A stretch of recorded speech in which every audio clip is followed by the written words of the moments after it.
Hey guys, it's Mario here coming at you from Sofia, Bulgaria. It's a beautiful day here, as you guys can see. Finally, after a couple of weeks of rain, we got some good weather, so I can come out, shoot a video for you guys. And on the topic of how often should you be changing your workout routine to get the best results. And this is a very confusing topic. A lot of myths around there, a lot of different stuff that has been written in articles and videos. And you might have heard the terms of muscle confusion. You might have heard the fact that you need to keep your body guessing and things like that. And you might have heard that even from several personal trainers saying, hey, you need to keep changing, you need to keep switching things up. And so far, we're lucky to have the correct research done to know what really happens when we're switching things around all the time. And that's one topic of this video, and it's one of the biggest mistakes that a lot of people make in their training, not allowing them to progress properly. So how much variety do you need? Well, I'm going to go back a little bit into a study that's done in 1998 that was actually studying what happens when you introduce new lifts to your athletes, to your athlete in general, to yourself. So they compared the bicep curl, the leg press, and the bench press on a 20-week study to see when does growth occur. And with the bicep curl, the growth occurred about at a 10-week mark. But with the leg press and the bench press, the growth didn't occur only after the study. So all those weeks of training were pretty much dominated by neurological adaptations, by the person learning to lift. So the bicep curl, we know that it's a simpler movement, it's an isolation movement, it's a lot easier to learn, and it took people a lot less to master the movement. So they could grow from it sooner. While for the leg press and the bench press, they didn't really see much hypertrophy until after that 20-week mark. So what's really happening if you're going to the gym and changing your exercises non-stop is that you're never allowing your body to go through that learning phase. And often you'll see guys be changing exercise every single week, right? 1 week bench press, the next week incline bench press, after that maybe some kind of chest press, then push-ups, then dips, like in the continual change. They're like switching it up, but they never give their body a chance to learn the movement, to master the movement, so they can keep adding weight to the movement and keep growing, because there's no growth if you keep changing things around all the time. And a good analogy I like to use with this when I explain it to my clients is that, let's say you're learning how to ride a bicycle, and then all of a sudden next week someone gives you a one-wheel bicycle, then next week someone gives you a skateboard, then a week after that someone gives you a snowboard. You know, you keep introducing something new and you never get a chance to actually learn how to learn that bicycle, how to ride the bicycle and get better at it. And that's what's happening in the gym when you're introducing new movements, non-stop in that learning phase. And people are trapped in this. They're trapped in this behavior because, I mean, it's hard to blame them. There's a lot of marketing. There's even personal trainers who are saying, hey, you need to be changing things up all the time, and to get sore or some other indicator that is not even an indicator of growth.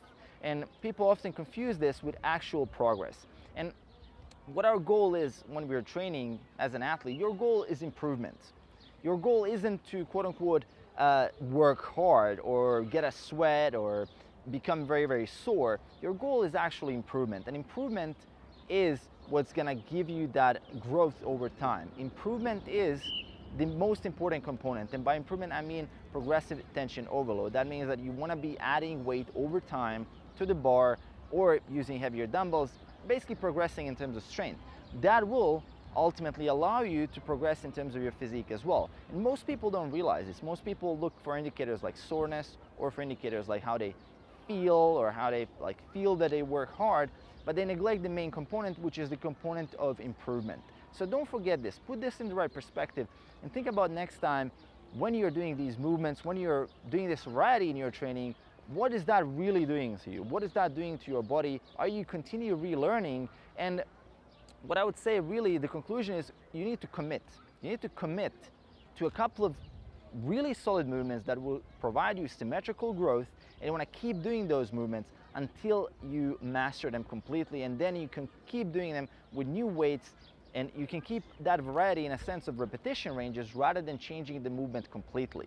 So that's pretty much what every good program, if you look at really, really good programs, they have core movements. They have 3 to 6 solid compound movements that elicit really good symmetrical growth, and then they have a lot of more variety in those secondary, in those isolation movements that can be changed more frequently because they don't have that learning curve that the compound movements do have. So commit to 3 to 6 solid movements.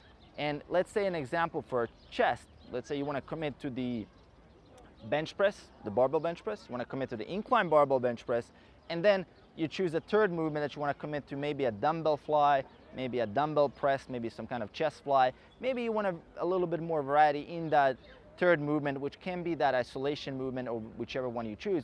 But for the regular barbell bench press and for the incline barbell press, those movements will be in your workout plan for weeks, for months, and those should be in your workout plan for more than 5 months in order for you to actually get that learning curve up, in order for you to get that growth, in order for you to learn those movements and continually keep progressively overloading with them, and to force your body to adapt and to grow. Because we know that, let's say if you do a leg press, we know, because this is called the principle of specificity, that you're going to get good at a leg press. You're not necessarily going to get very good at squats if you keep doing the leg press. So you want to really commit to certain lifts that will result in that symmetrical growth. And there you can look at, okay, what are my favorite lifts?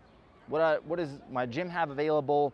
Maybe for some people the dumbbells won't work as much as barbells because they are limited in the amount of weight they can do in the dumbbells. Maybe they have demand to do higher leaps between dumbbells because some dumbbell sets in the gym are horrible, some are really good.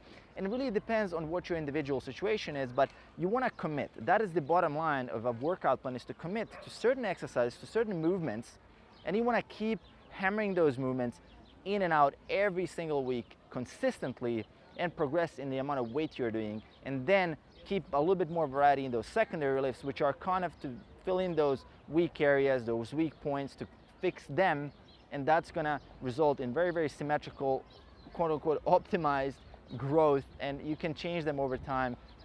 But really it's about commitment, and I see a lot of people failing in this. A lot of people go into the gym unstructured, unplanned, they choose the exercise completely randomly, they never really think about it. What is the consequence of doing such a thing for your long-term growth? So keep this thing into perspective.